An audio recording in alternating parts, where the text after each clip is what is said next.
भला करना उचित है या किसी को हानि पहुंचाना? किसी का जीवन बचाना ठीक है या किसी को मारना? किंतु वे सब चुप रहे। फिर यीशु ने क्रोध में भरकर चारों ओर देखा और उनके मन की कठोरता से वो बहुत दुखी हुआ। फिर उसने उस मनुष्य से कहा, अपना हाथ आगे बढ़ा। उसने हाथ बढ़ाया, उसका हाथ पहले जैसा ठीक हो गया। तब फरीसी वहाँ से चले गए और हेरोदियों के साथ मिलकर यीशु के विरुद्ध षड्यंत्र रचने लगे कि वे उसकी हत्या कैसे कर सकते हैं। यीशु अपने शिष्यों के साथ झील गलील पर चला गया। उसके पीछे एक बहुत बड़ी भीड़ भी हो ली, जिसमें गलील, यहूदिया, यरूशलेम, इदूमिया और यरदन नदी के पार के तथा सूर और सैदा के लोग भी थे। लोगों की यह भीड़ उन कामों के बारे में सुनकर उसके पास आई थी जिन्हें वह करता था। भीड़ के कारण उसने अपने शिष्यों से कहा कि वे उसके लिए एक छोटी नाव तैयार रखें ताकि भीड़ उसे दबा न ले। यीशु ने बहुत से लोगों को चंगा किया था, इसलिए बहुत से वे लोग जो रोगी थे उसे छूने के लिए भीड़ में धकेलते, रास्ता बनाते उमड़े चले आ रहे थे। जब कभी दुष्ट आत्मा यीशु को देखती, वे उसके सामने नीचे गिर पड़ती और चिल्लाकर कहती, तुम परमेश्वर का पुत्र है।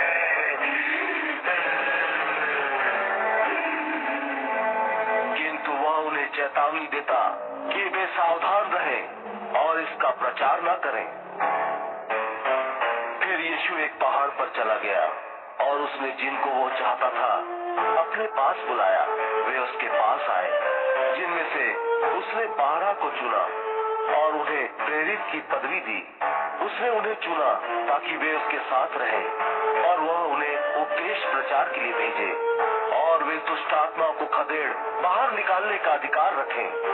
इस प्रकार उसने 12 पुरुषों की नियुक्ति की। ये थे शमौन, जिसे उसने पतरस नाम दिया, जब्दी का पुत्र याकूब और याकूब का भाई यूहन्ना, जिनका नाम उसने बुआनरगिस रखा, जिसका अर्थ है गर्जन का पुत्र, अंद्रियास, फिलिपुस, बरतुलमै, मत्ती, थोमा, हलफई का पुत्र याकूब, तद्दी और शमौन जिलौती या कनानी तथा यहूदा इस्करियोती, जिसने आगे चलकर यीशु को धोखे से पकड़वाया था।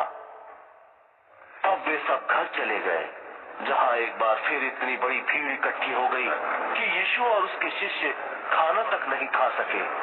जब उसके परिवार के लोगों ने यह सुना तो वे उसे लेने चल दिए, क्योंकि लोग कह रहे थे कि उसका चित्त ठिकाने नहीं है। यरूशलेम से आए धर्मशास्त्री कहते थे, उसमें बालजेबुल यानी शैतान समाया है। वह दुष्ट आत्माओं के सरदार की शक्ति के कारण ही दुष्ट आत्माओं को बाहर निकालता है। यीशु ने उन्हें अपने पास बुलाया और दृष्टांतों का प्रयोग करते हुए उनसे कहने लगा, शैतान को कैसे निकाल सकता है? यदि किसी राज्य में अपने ही विरुद्ध फूट पड़ जाए तो वह राज्य स्थिर नहीं रह सकेगा, और यदि किसी घर में अपने ही भीतर फूट पड़ जाए तो वह घर बच नहीं पाएगा। इसलिए यदि शैतान स्वयं अपना विरोध करता है और फूट डालता है तो वह बना नहीं रह सकेगा और उसका अंत हो जाएगा। किसी शक्तिशाली के मकान में घुसकर उसके माल असबाब को लूटकर निश्चय ही कोई तब तक नहीं ले जा सकता जब तक सबसे पहले वह उस शक्तिशाली व्यक्ति को बांध न दे। ऐसा करके ही वह उसके घर को लूट सकता है। मैं तुमसे सत्य कहता हूँ, लोगों को हर बात की क्षमा मिल सकती है।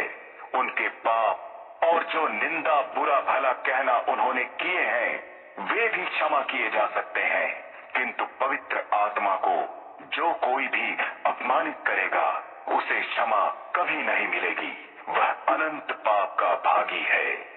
यीशु ने यह इसलिए कहा था कि कुछ लोग कह रहे थे इसमें कोई दुष्ट आत्मा समाई है। तभी उसकी माँ और भाई वहाँ आए और बाहर खड़े होकर उसे भीतर से बुलाया। यीशु के चारों ओर भीड़ बैठी थी। उन्होंने उससे कहा, देख, तेरी माता, तेरे भाई और तेरी बहनें तुझे बाहर बुला रहे हैं।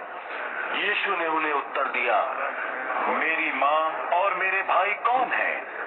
उसे घेरकर चारों ओर बैठे लोगों पर उसने दृष्टि डाली और कहा, ये है मेरी माँ और मेरे भाई। जो कोई परमेश्वर की इच्छा पर चलता है वही मेरा भाई, बहन और माँ है।